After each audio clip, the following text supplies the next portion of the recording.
Music Academy. What's up, Phil? Okay, hey, what's What up? are we doing today? Okay, we are explaining this lovely deluxe technological marvel. And look how nice that desk looks. It is absolutely. It is beautiful. Yeah, it's just you can see your shine. You can see your face. It's like that commercial.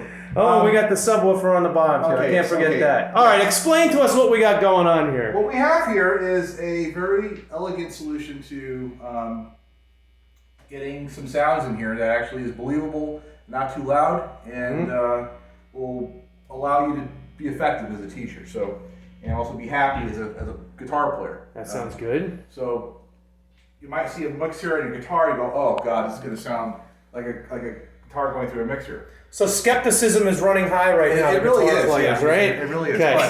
But you're going to make a believer out of them. I hope so. Right. Okay, so this orange box here Yep. basically turns this very sterile sounding mixer into a Fender Twin or a Fender Deluxe or a Fender Tweed amp, depending on how you have that middle knob set on the bottom. Right now I have it set to the 9 o'clock position. Yep. Right there. So that kind of turns it into like a silver face Fender Deluxe situation. We'll talk about that more later. Okay.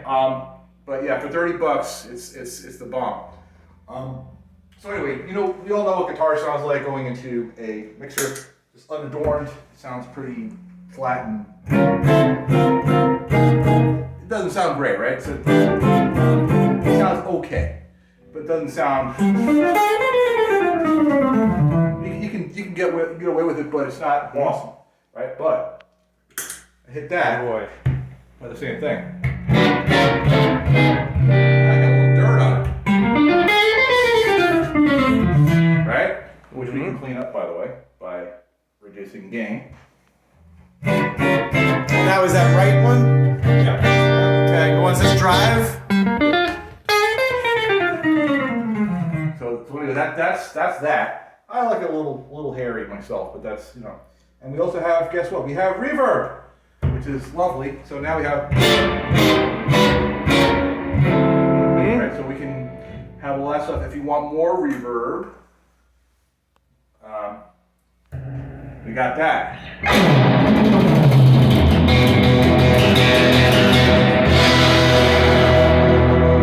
Go full Dick Dale with that. Much or anything reverb. in between.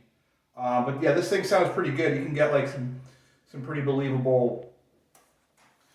I think I was making Jim laugh with the.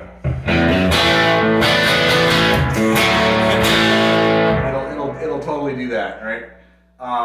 There's a backstory to that song, actually. But that's probably not appropriate for children. Right? No, it's okay. I actually had to sing that song at a gig. I want to hear you sing it. And no. We're gonna do this. It's not gonna happen. It's gonna happen. Maybe in another lifetime. Okay, so I have various apps, to teach different grooves and stuff. Here's like a James Brown thing, and this is where the. And what is the name of this app? Drum Genius, Drum right? Genius, yeah. Let me come out of it and come back into it. This is pretty cool. So yeah. And by the way, we're playing kind of loud right now. It's just us as we can. Yep. But you have control over the volume, the overall thing. The mixer also with the master volume. Bring it down. You want a little bit more boom in that kick drum? Well, guess what? We got a subwoofer control. Or if the guys next door are killing us, you have to turn it off. That's cool. Yeah. Yeah. And you can just.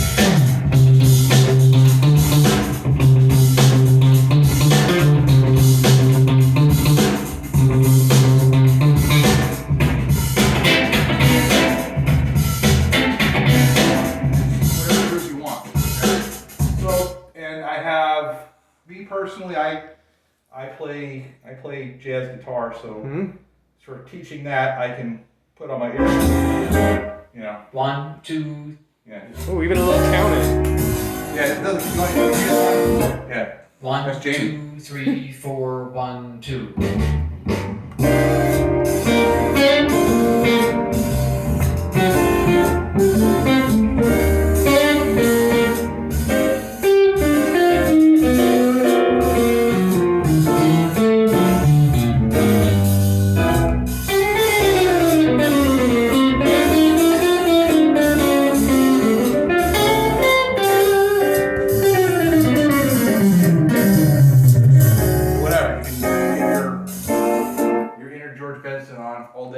That sounds lovely. And you know, like I said, I have these drum apps are really cool. I highly recommend Drum Genius because it's got it's got shuffles in it, it's got funk grooves, Latin stuff, which is great because a lot of guitar players have problems playing rhythm guitar and with problems with time, stuff like that. So just metronomes are great, but that's a lot more fun. Yeah.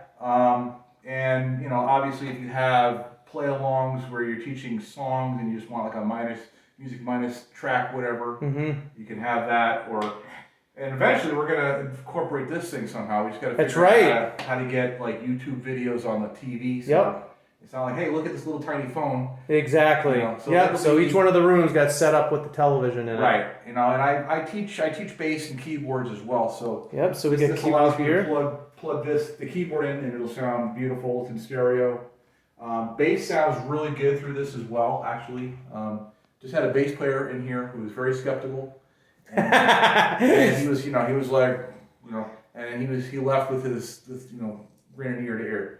So and the other cool thing is you have control of the volume, not the student.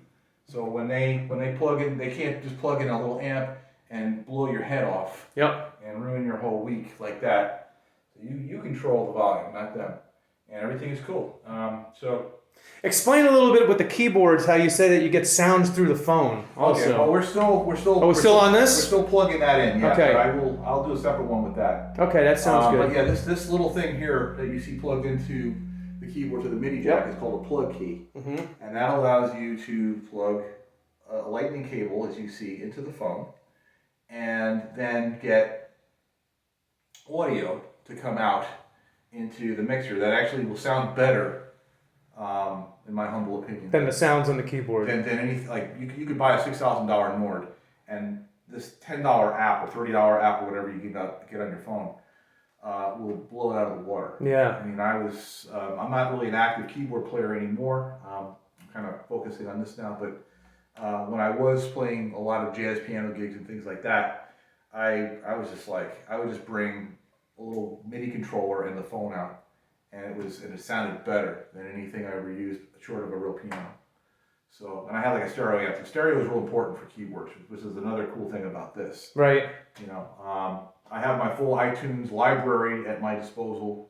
So, you want to teach whatever songs you want to show people, you want to turn people onto just different styles of music and different things, or you want to listen to Thelonious Monk talking about this that, other thing. Yep. It's all there. Yeah. That's awesome. Yeah. Really cool. Yeah. Well, this is a really cool setup, man. I know that this was skepticism was running high with this setup, but we've been vindicated today. And today, I hope. Yes. I think more of the, not only just the students, the teachers are going to really dig this. Yeah. So and it's cheap. You don't have to buy like separate bass amps, guitar amps, which are all exorbitantly expensive anyway. We all know that the music retail thing is just out of control these days. Yeah. So this allows you to get a believable tone. I clean it up a little bit. I can do that. So I'll show you a little more in depth of what this thing does. Actually. Okay. So here, right now, I'll put this back. It's gonna be like a little dirt. Okay. But yeah, this is standard Ash Telecaster. Right? Middle sound. Bridge sound.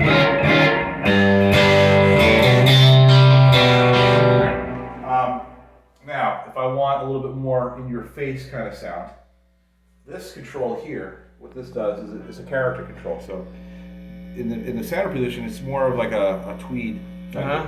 It's going to have like more mid-range. I want to get full like Tom Petty, Neil Young-ish. Okay. It'll get kind of nasty like that if you want it. The further to the left you set it, like I usually have it set like around 9 o'clock. Okay. I have it like it's like a silver face Fender. You want full black face, you get that real mid-range scoop. Yeah. And it's real clean. It's good for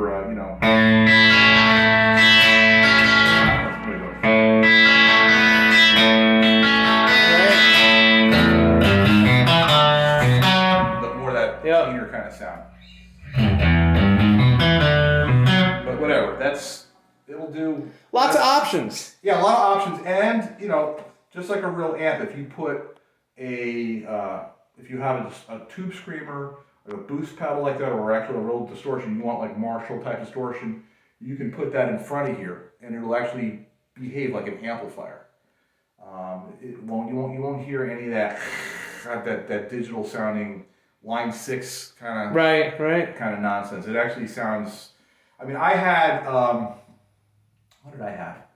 I had a $400 pedal that was made by man, it's like a boutique company that makes these things like the amps.